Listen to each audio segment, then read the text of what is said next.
بسم اللہ الرحمن الرحیم۔ ایک بار ترکی کے سلطان سلیمان القانونی کو بتایا گیا کہ درختوں کی جڑوں میں چیونٹیاں بہت زیادہ ہو گئی ہیں، تو سلطان نے ماہرین کو بلایا اور پوچھا کہ اس کا کیا حل ہے۔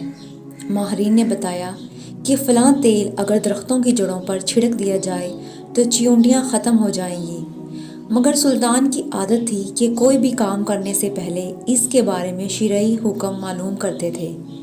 اس لیے خود چل کر ریاستی مفتی، جن کو شیخ الاسلام کہا جاتا تھا، کے گھر گئے، مگر شیخ گھر پر نہیں تھے۔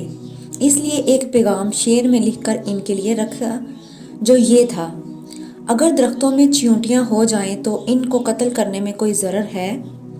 جب شیخ آیا اور پیغام دیکھا تو جواب میں یہ لکھا: اگر انصاف کا ترازو قائم ہو تو چیونٹیاں صرف اپنا حق لیتی ہیں۔ شیخ نے اشارہ دیا کہ زیادہ اہم کیا ہے۔ سلطان آسٹریا کے دارالحکومت ویانا کو فتح کرنے کی نیت سے جہادی سفر پر نکلے، مگر راستے میں انتقال ہو گیا تو آپ کے جسد خاکی کو واپس استنبول لایا گیا۔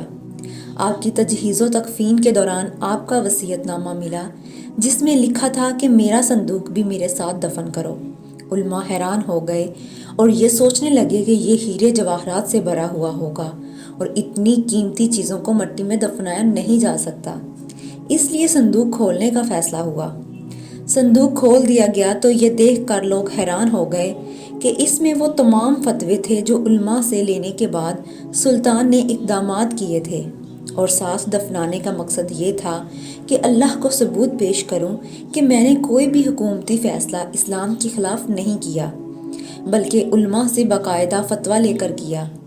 یہ دیکھ کر شیخ الاسلام ابو سعود، جو کہ ریاستی مفتی تھے، رونے لگے اور کہا: سلطان، تم نے تو اپنے آپ کو بچا لیا، ہمیں کون بچائے گا؟ امید کرتی ہوں آپ کو یہ سٹوری پسند آئی ہوگی۔ اگر پسند آئی ہو تو اس چینل کو سبسکرائب کریں، لائک کریں اینڈ شیئر کریں۔